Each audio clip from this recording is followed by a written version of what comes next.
আসসালামু আলাইকুম, my name is Jubair Hossain. My YouTube channel name is fit and free with JB. আজকে আমরা যে জিনিসটা নিয়ে আলোচনা করব সেটা হচ্ছে জিমের মধ্যে সব থেকে বেশি এফেক্টিভ এক্সারসাইজ ব্যাকের জন্য, সেটা হচ্ছে পুল আপস। আপনি যদি লক্ষ্য করেন আপনার জিমে 80% মানুষ পুল আপস করতে পারে না। এটার রিজন কি কি আছে এবং কি কি দুর্বলতা আছে সেগুলো আমরা আজকে ব্রেকডাউন করব 5টি ভাগে, এবং আপনাদেরকে এই একটি ভিডিও মাধ্যমে টোটালি পুল আপসের মধ্যে মাস্টার বানানোর ট্রাই করব।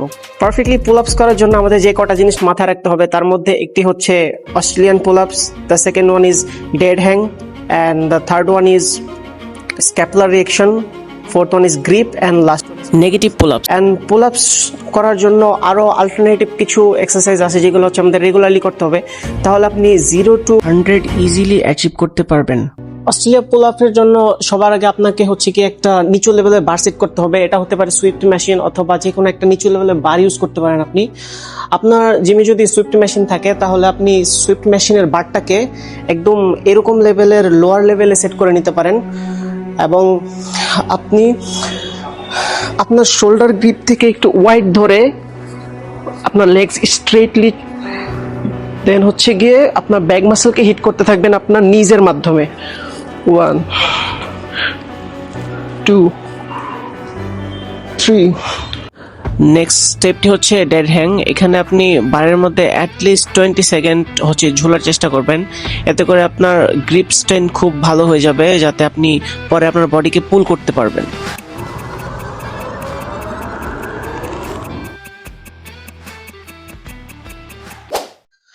এর পরবর্তী ধাপটি স্ক্যাপুলার রিঅ্যাকশন। ব্যাকের যে কোনো মাসেলের এক্সারসাইজের জন্য সবথেকে important scapular reaction. Scapular reaction না করতে পারলে আপনি ব্যাকের এক্সারসাইজ করে এফেক্টিভ কোনো রেজাল্ট পাবেন না।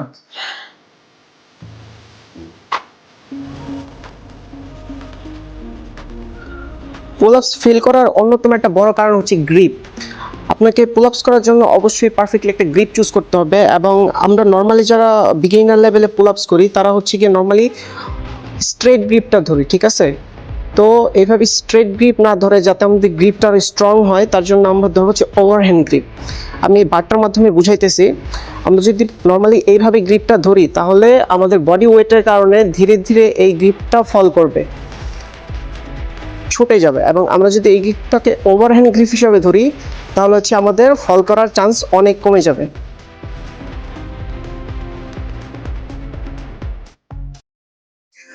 এর পরবর্তী স্টেপটা নেগেটিভ পুল আপস, এবং নেগেটিভ পুল আপস এর জন্য আপনাকে সর্বপ্রথম একটি ডাম্বেল অথবা বেঞ্চের সাপোর্ট নিতে হবে পুল আপস বারের নিচে, এন্ড আপনি ওই ডাম্বেল অথবা বেঞ্চের সাপোর্ট নিয়ে জাম্প করে করে স্লোলি নামবেন।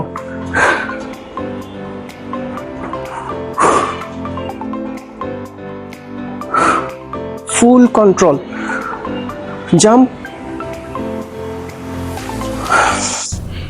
এইসব স্টেপগুলো ফলো করতে থাকলে আপনি ডে বাই ডে আপনার ব্যাক মাসেলগুলো অ্যাক্টিভেট করতে পারবেন, গ্রিপ স্ট্রেন্থ বাড়াতে পারবেন, এবং আপনি আপনার বডিকে পুল করার জন্য এনাফ পরিমাণ স্ট্রেন্থ পাবেন। মনে রাখবেন, কোনো কিছু একদিনে কখনো অ্যাচিভ করা পসিবল হয় না। এটার জন্য একটা কনসিস্টেন্সি লাগে, নিয়মিত ব্যায়াম করতে হয়, প্র্যাকটিস লাগে, তারপরে আপনি সেটা অ্যাচিভ করতে পারবেন। তাহলে আপনি যদি এই স্টেপগুলো ফলো করে থাকেন তাহলে উইদিন এ উইক আপনি ভালো একটা স্ট্রেন্থ গেইন করতে পারবেন, এবং 1 মান্থের মধ্যে আপনি প্রপারলি পুল আপস করতে পারবেন। দ্য লাস্ট থিং অ্যাবাউট পুল আপস, যারা এক্সকিউজ দেয় যে তাদের ওভারওয়েটের কারণে তারা পুল আপস করতে পারে না, এটা তাদের জন্য।